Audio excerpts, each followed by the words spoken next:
حضرت موسیٰ علیہ السلام کے دور میں بارش بند ہوئی۔ لوگوں نے حضرت موسیٰ علیہ السلام سے گزارش کی، اللہ کے حضور دعا کیجیے کہ بارش برسے، اس لیے کہ بارش سے ہر چیز کی زندگی ہے۔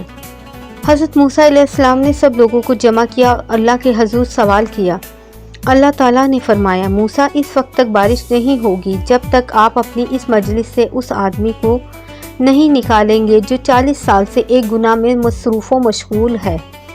موسیٰ علیہ السلام نے اعلان کیا کہ 40 سالہ گناہ گار جب تک مجلس نہیں چھوڑے گا اس وقت تک بارش نہیں ہوگی۔ وہ بندہ سوچنے لگا کہ اب اگر اٹھتا ہوں تو لوگوں کی انگلیاں میری طرف اٹھیں گی کہ یہ 40 سالہ گناہ گار ہے، اور اگر نہیں اٹھتا تو بارش نہیں ہوتی۔ عجیب کشمکش میں تھا۔ اللہ تعالیٰ سے دل ہی دل میں صلح کر لیتا ہے اور توبہ کر لیتا ہے کہ یا اللہ 40 سال تک آپ نے میرے گناہ پر پردہ ڈالا، آج بھی آپ میرے گناہ پر پردہ ڈال دیں۔ تھوڑی دیر گزر گئی، مجلس سے کوئی آدمی اٹھا نہیں، لیکن بارش شروع ہو گئی۔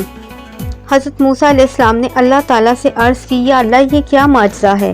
اللہ تعالیٰ نے فرمایا کہ آپ کے اعلان کرنے کے بعد اس گناہ گار نے گریبان میں منہ ڈالا، رونے لگا، یا اللہ تو نے 40 برس میرا پردہ رکھا، اب بھی رکھ لے۔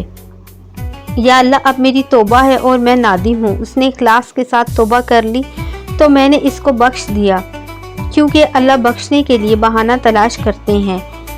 تھوڑی سی توجہ کی ضرورت ہے۔ اللہ ستار بھی ہے، غفار بھی ہے، لیکن اگر ہم متوجہ نہیں ہوں گے تو یاد رکھیے اللہ قہار بھی ہے۔ اللہ کی رسی بڑی ڈھیلی ہوتی ہے، لیکن جب رسی کھینچ لے تو پھر چھوٹنا مشکل ہوتا ہے۔ پیارے دوستو، مزید اس طرح کی ویڈیو دیکھنے کے لیے چینل کو سبسکرائب کریں۔ برائے مہربانی ویڈیو کو لائک اور شیئر بھی کریں۔ جزاک اللہ۔